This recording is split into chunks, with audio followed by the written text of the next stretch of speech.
Olá, boa noite a todas e a todos. Conforme o Carlos Eduardo, falou, me apresentou, Meu nome é Sérgio, sou historiador, trabalho há 14 anos no Museu Mariano Procópio, trabalho no museu desde 2010 e estou aqui mais uma vez nessa casa da qual eu tanto gosto, com a qual eu tenho tanta afinidade. Desde 2019 eu tenho estado presente aqui de uma certa forma, após realizar um trabalho, um projeto de organização do acervo documental da instituição, Eu e minha amiga historiadora Priscila, que também trabalha no Museu Mariano Procópio, nós realizamos esse trabalho de organização em parceria, um trabalho de organização da massa documental da instituição.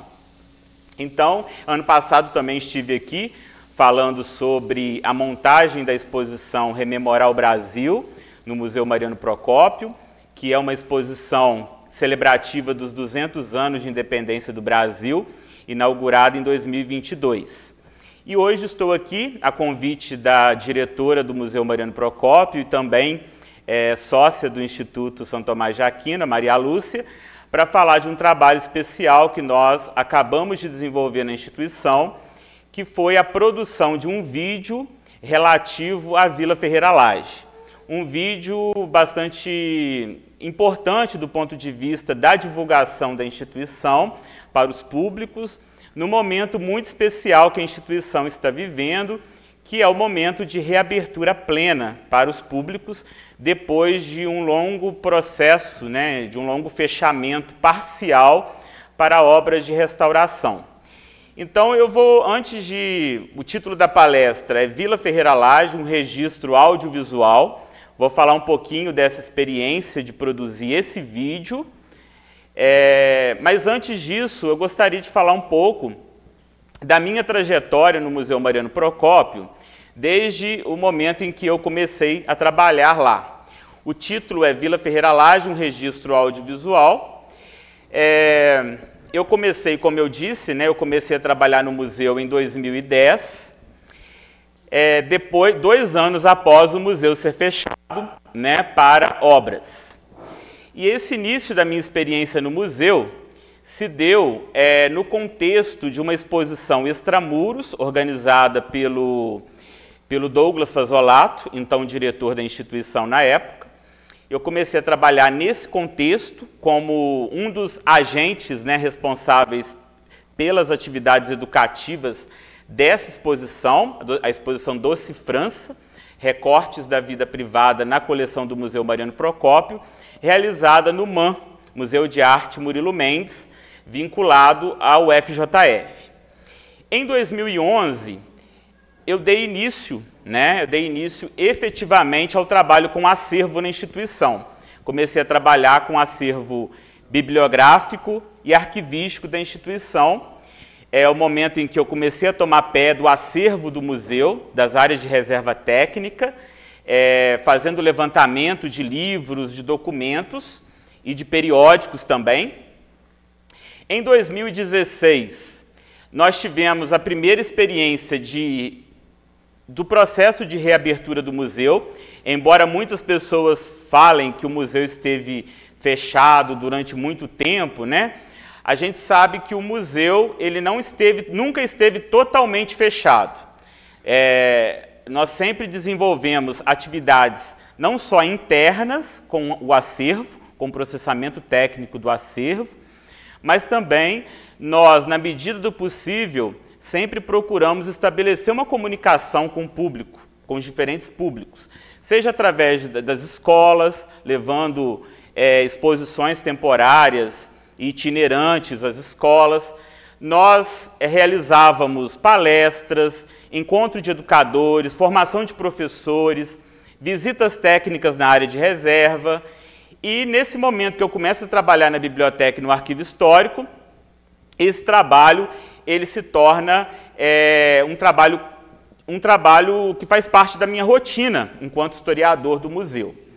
Em 2016, foi o primeiro momento em que o museu ele inaugura uma exposição dentro do seu próprio espaço, que foi a exposição Esplendor das Formas, uma exposição de esculturas do museu e organizada, né, montada na Galeria Maria Amália.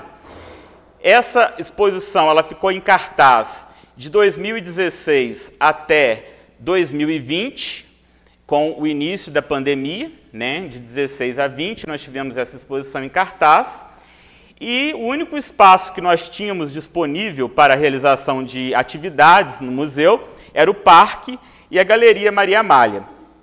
Nesse espaço da Galeria Maria Amália, nós utilizamos ao máximo a nossa criatividade para poder realizar mostras, pequenas exposições, realizar pequenas intervenções artísticas naquele espaço disponível, e assim nós fomos movimentando a instituição, né, na medida do possível.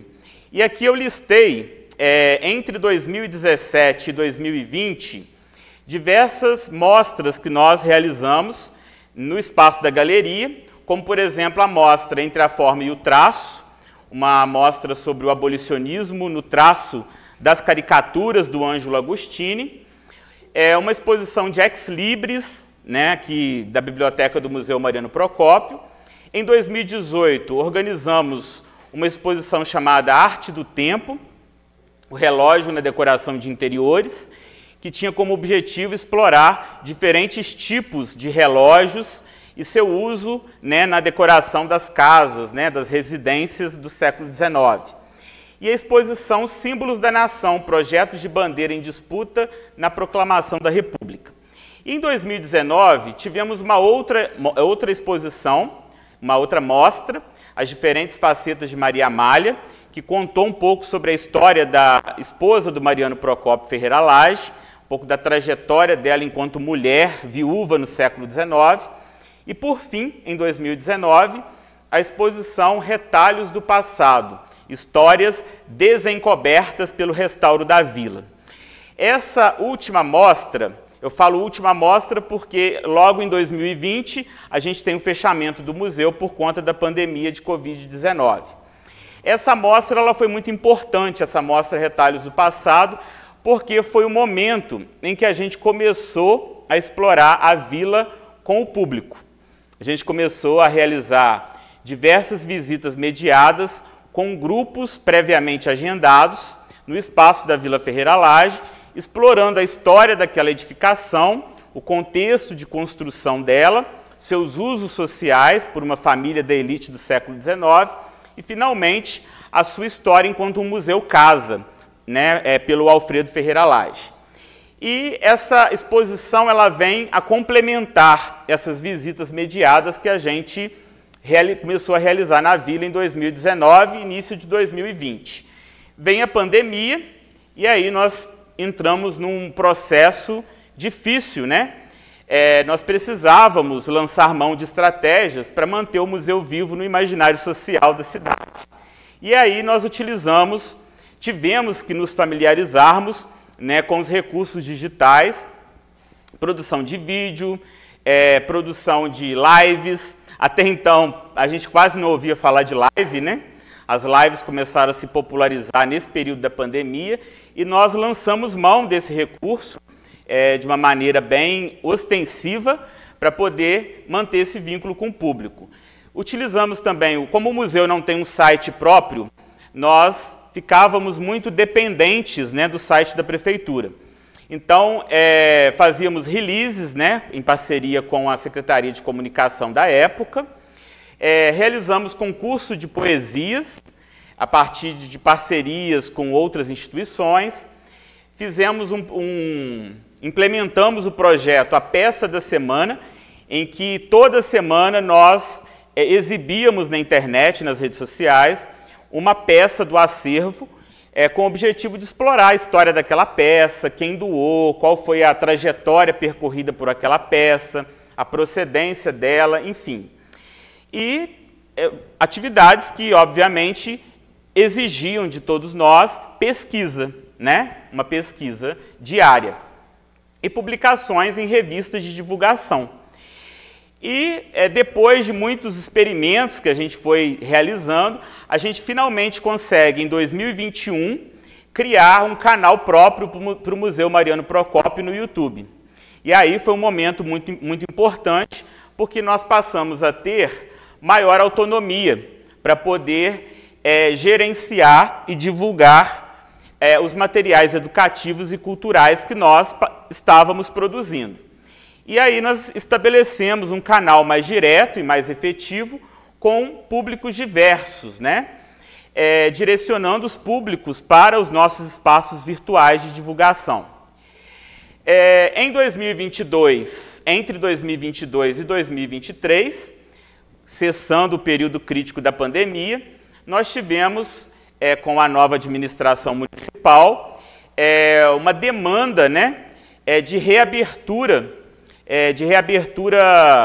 gradual do Museu Mariano Procópio aos públicos, primeiramente em setembro de 2022, com a exposição Rememorar o Brasil, a Independência e a Construção do Estado-Nação, para comemorar os 200 anos da independência do Brasil.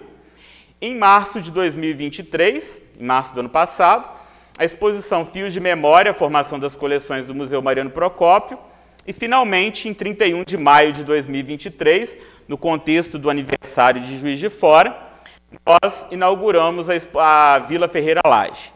Então, em 31 de maio do ano passado, o museu foi todo reaberto à população na sua integralidade, né, depois de anos parcialmente fechado.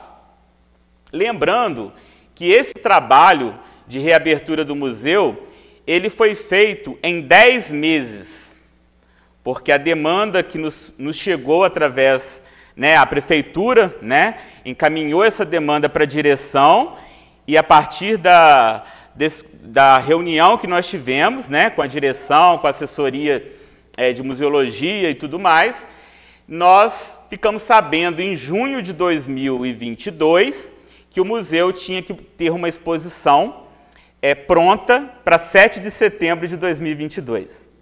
Então, no final de junho, nós recebemos a notícia de que nós teríamos que montar uma exposição sobre os 200 anos da independência do Brasil para setembro, para 7 de setembro. Ou seja, em poucos meses nós tivemos que montar essa exposição dos 200 anos da independência. E depois, gradualmente, nós também demos prosseguimento às outras exposições. Então, em 10 meses de trabalho intenso, nós usamos toda a nossa criatividade, o nosso empenho e nossos esforços, né, com 7 servidores à frente do processo curatorial, para entregar o museu todo aberto à população de Juiz de Fora. Então, foram 10 meses de trabalho muito intenso. Trabalho que, obviamente, não nasceu do vazio, né? A gente sempre diz que essa realização, a concretização dessa reabertura, ela apenas se deu em tempo recorde, porque nós já tínhamos, durante o período em que o museu estava parcialmente fechado, nós já tínhamos um sistemático trabalho de levantamento de acervo, de produção de catálogo, de pesquisa, e a própria divulgação na internet durante a pandemia alavancou também as nossas atividades de pesquisa para que nós estivéssemos preparados para o momento em que essa demanda de reabertura chegasse. E aí, com a reabertura do museu, nós não paramos a divulgação das atividades online, porque hoje, né, é praticamente impossível você trabalhar em museu e não utilizar os recursos online, né, os recursos digitais, para poder se comunicar mais amplamente com os públicos. E pensando, né, numa dinâmica mais estruturada, né, para os nossos canais, para o nosso canal no YouTube, nossas redes sociais, nós elencamos 4 eixos temáticos para a gente trabalhar na internet. Quais são esses eixos temáticos, né, que norteiam a nossa produção de vídeos, de lives, enfim, de material virtual, digital? O primeiro deles, o projeto Desvendando as Exposições. Esse projeto é muito legal porque nós alimentamos nas redes sociais do museu, com vídeos que falam sobre o processo de montagem das exposições, com vídeos que mostram, que exploram com mais detalhamento as propostas narrativas das exposições, com vídeos que exploram com mais aprofundamento alguns objetos específicos de cada exposição. Enfim, é um recurso que a gente tem de verticalizar o conhecimento das exposições e de alguns núcleos e de alguns detalhes dessas exposições, tornando as exposições mais compreensíveis didaticamente para as escolas, os professores, para grupos diversos que visitam o museu.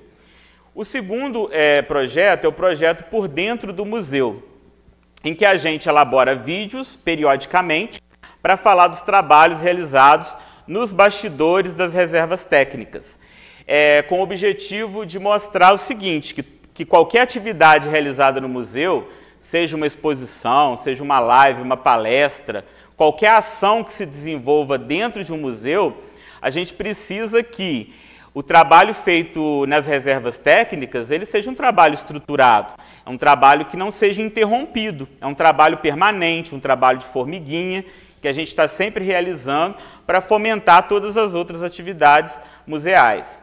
E aí a gente mostra, né? Olha, o museu tem uma biblioteca com tantos mil exemplares, o que é feito nessa biblioteca, né? Produção de catálogo, higienização dos livros, né? Acondicionamento dos livros, enfim, uma gama de atividades que muitas vezes não aparece. As pessoas muitas vezes enxergam só aquilo que está nas exposições, né? E o outro projeto é o projeto Minha Pesquisa no Museu. Que projeto é esse? O projeto Minha Pesquisa no Museu é um projeto em que a gente convida pesquisadores externos, da Universidade Federal de Juiz de Fora, de outras universidades, que têm o museu e seu acervo como objeto de pesquisa, para falar de suas pesquisas de uma maneira didática, de uma maneira resumida, para um público amplo. Então a gente convida o pesquisador para falar, olha, a minha pesquisa sobre o Museu Mariano Procópio versa sobre tal assunto, sobre tal tema, de uma maneira didática. E assim a gente vai formando uma comunidade de pesquisadores, né, conectados nas redes sociais e no canal do museu no YouTube. E, por fim, o quarto eixo temático é o projeto Museu e Educação. Esse projeto ele visa estabelecer um diálogo direto com os professores, com o objetivo de dar subsídio para o professor encontrar no Museu Mariano Procópio diversos materiais que ele possa trabalhar com os alunos em sala de aula. Porque muitas vezes o professor ele não tem essa ideia, não tem, vamos dizer assim, uma formação prévia para utilizar o museu como recurso didático-pedagógico para trabalhar com seus alunos. Então, a gente fornece, através de vídeos, de lives, algumas proposições didático-pedagógicas para esse público de professores, o que é extremamente importante, tendo em vista que os professores eles fazem acontecer, né, um efeito multiplicador. Então, um vídeo como esse que a gente vai ver agora, da Vila Ferreira Lage, quando chega até um professor, ele pode fazer desse material, ele pode fazer esse material se multiplicar em várias outras atividades em sala de aula, né? Essas aqui são algumas imagens do projeto Por Dentro do Museu. Aqui sou eu falando sobre um livro do imperador Dom Pedro II, que está numa das exposições do museu. E aí eu faço o vídeo mostrando o livro físico, né? E fazendo um link, olha, essa reprodução do livro que está na vitrine é de um livro original que está no acervo do Museu Mariano Procópio. Mostro o espaço da biblioteca, mostro a higienização e o acondicionamento feito com esse acervo e também a produção de catálogos temáticos que possibilitam o atendimento à pesquisa, né, por vários pesquisadores, que permite a realização de exposições, seleção de acervo para montar a exposição. Enfim, fazendo esse link, né, de que tudo que acontece no museu, qualquer atividade realizada no museu, depende desse trabalho de bastidor nas reservas técnicas. Aqui é o projeto Museu e Educação, em que de dentro do acervo, dentro da reserva técnica, eu falo sobre a importância da pesquisa para a realização de atividades didáticas, pedagógicas com os professores, das múltiplas possibilidades educativas. Esse daqui é o projeto Desvendando as Exposições, em que a minha colega Priscila, também historiadora, ela fala sobre o acervo etnográfico, né, indígena que está exposto no Museu Mariano Procópio, na exposição Fios de Memória. Aqui nós temos algumas imagens do projeto Minha Pesquisa no Museu, em que uma pesquisadora chamada Andréa Portela, professora de moda da Uniacademia, ela fala sobre a sua tese de doutorado desenvolvida com as indumentárias do Museu Mariano Procópio. E o interessante é que esse trabalho de pesquisa dela resulta na produção de uma réplica de um vestido da Maria Amália Ferreira Lage. E essa réplica ela foi exposta numa mostra que nós realizamos em 2019, e agora, com a reabertura da Vila, nós usamos essa réplica na Vila Ferreira Lage, já que o vestido original não pode ser exposto por questões de conservação. Então, o atendimento à pesquisa de uma pesquisadora ou de um pesquisador resultou num trabalho concreto, num resultado concreto e prático que reverteu em ação positiva para o Museu Mariano Procópio. Né? Então, é um exemplo de como que o diálogo com os pesquisadores é importante. Né?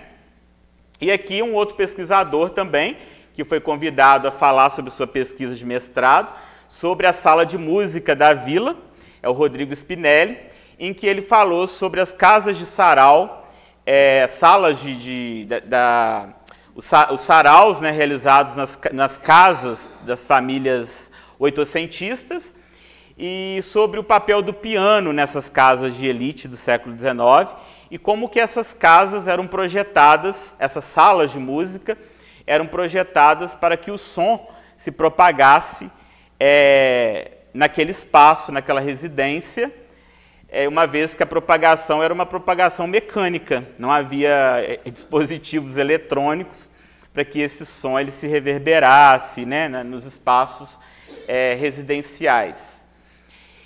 E, por fim, né, agora é o ponto onde eu queria chegar, eu vou apresentar a experiência com a produção do documentário Vila Ferreira Lage, o documentário sobre a Vila Ferreira Lage, que foi produzido agora no segundo semestre, né, de 2024, e lançado nas redes sociais do museu no Dia do Professor, dia 15 de outubro.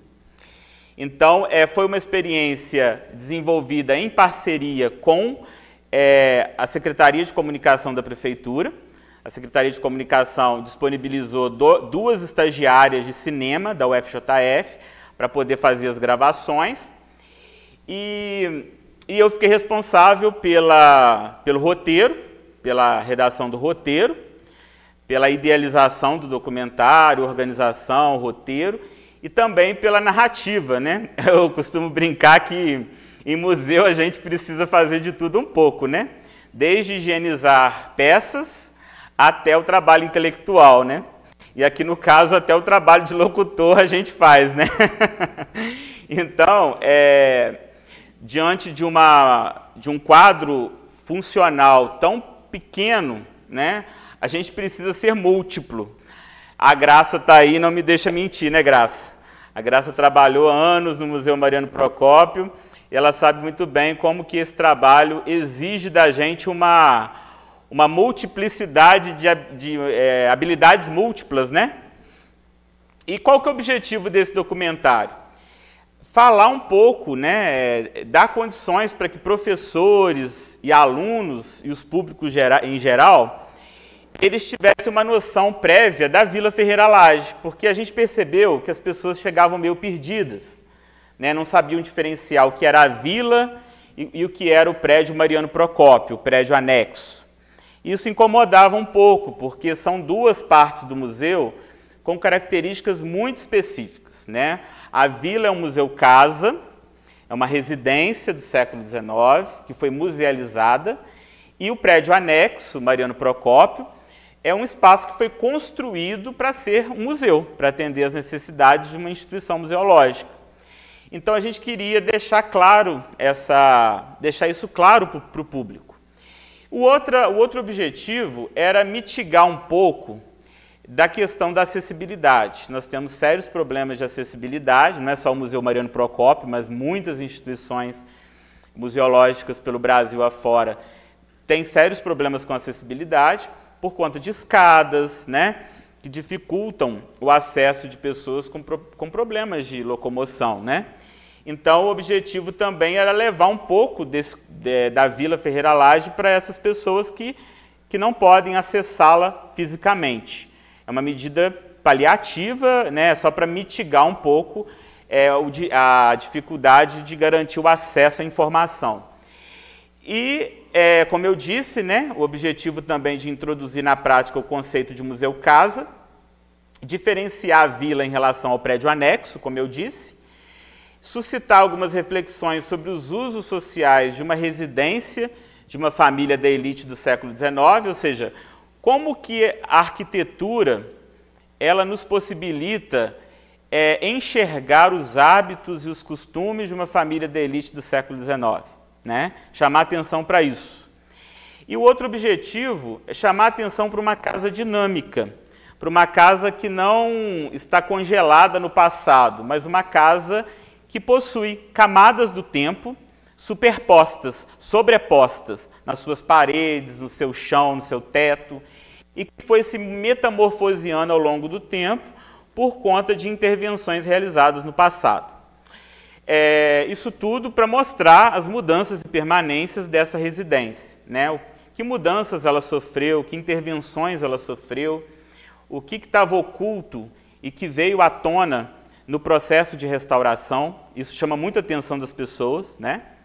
E, por fim, chamar atenção para os bastidores do processo de restauração e para os profissionais que participaram desse processo de restauração, que são profissionais muitas vezes invisibilizados, profissionais que muitas vezes não têm a importância do seu papel tão explícita, né, para a sociedade. Muita gente não sabe como que é um processo de restauro, como que esse processo é um processo meticuloso, é um processo técnico, é um processo vagaroso, né? E mostrar, né, esses bastidores da restauração. Quais foram os recursos utilizados para esse documentário? O historiador, né, no caso eu, como roteirista e locutor, 2 estagiárias do curso de cinema, uma câmera, um microfone profissional, e a gente utilizou muito, né, no meu caso, eu utilizei muito para fazer o roteiro, informações disponibilizadas por pesquisadores que tiveram a vila como objeto de estudo. Um deles foi o Rodrigo Spinelli, que pesquisou sobre a sala de música. Usei muito o trabalho dele também para poder fazer essa transposição da academia para o público mais amplo. E o trabalho da Andréa Portela, né, que se faz presente na vila através da réplica do vestido de luto da Maria Amália Ferreira Lage. O documentário foi divulgado na imprensa, né? Por sinal, eu sou colunista do Jornal Diário de Minas, de Belo Horizonte, e aí eu aproveitei para fazer a divulgação também, né? Então, além disso, também aproveitei para fazer a divulgação, usei o espaço do jornal para divulgar, e a recepção, graças a Deus, foi ótima, uma recepção muito boa. Eu já tenho notícia de professores utilizando o vídeo com os alunos na sala de aula, já tive notícia do vídeo ter chegado na França, no Museu Pablo Picasso, no Museu Picasso na França. Tem um amigo que está fazendo pós-doc lá, ele mandou para o diretor para outro amigo que é amigo do diretor do Museu Picasso na França. Então, a internet ela tem esse poder, né, de nos conectar em rede, transnacional, né, de ultrapassar as fronteiras nacionais, e ela tem um poder incrível de divulgação, coisa que a gente não podia nem conceber isso, né, 30 anos atrás, né, isso foi uma transformação assim absurda, e a gente precisa mesmo utilizar as redes sociais, mesmo com o museu aberto, integralmente aberto, a internet ela vem a complementar esse processo de mediação com os nossos públicos. E para fazer as considerações finais, né, dessa apresentação, eu digo que a reabertura do museu em 10 meses só foi possível graças a todo esse trabalho prévio de bastidores que nós realizamos nas áreas de reserva técnica e a todo esse processo de divulgação que nós estávamos fomentando, porque isso requer pesquisa, investigação contínua.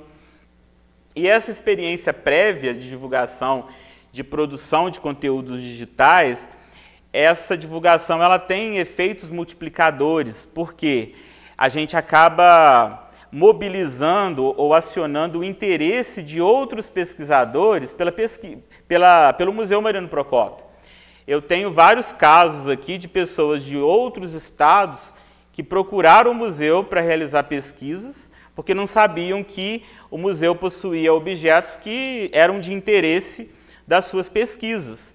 Recentemente, por exemplo, eu recebi uma demanda de pesquisa de uma pesquisadora da Universidade Federal do Rio Grande do Sul, que ela pesquisa o processo tradutório de Dom Pedro II. E ela veio a descobrir, através de um vídeo nosso da internet e de um artigo que eu publiquei numa revista de divulgação, que o museu tem um livro em espanhol traduzido para o português pelo Dom Pedro II. Então, esse simples vídeo, ou esse simples artigo na internet, ele se transformou agora num artigo publicado na USP, numa revista da USP. Então, olha o poder que a internet tem para fazer as instituições se movimentarem, né, e o conhecimento circular. Então, eu sempre digo que a experiência da pandemia, ela foi uma experiência, se é que a gente pode dizer isso, né, ela trouxe, ela nos fez despertar para alguns recursos que nós não havíamos pensado antes, né? E eu costumo dizer que a gente só aderiu ao digital de uma maneira tão forte, tão assim sistemática, por conta desse fechamento da pandemia, e que a gente agora não volta atrás mais, não tem como voltar atrás, não tem como recuar, né, nesse movimento de divulgação do museu na internet. Então, mesmo com o museu físico, a internet ela está sempre e deve estar sempre a serviço dos processos de mediação. E agora eu vou exibir o vídeo para vocês. Ô Márcia, você me dá uma...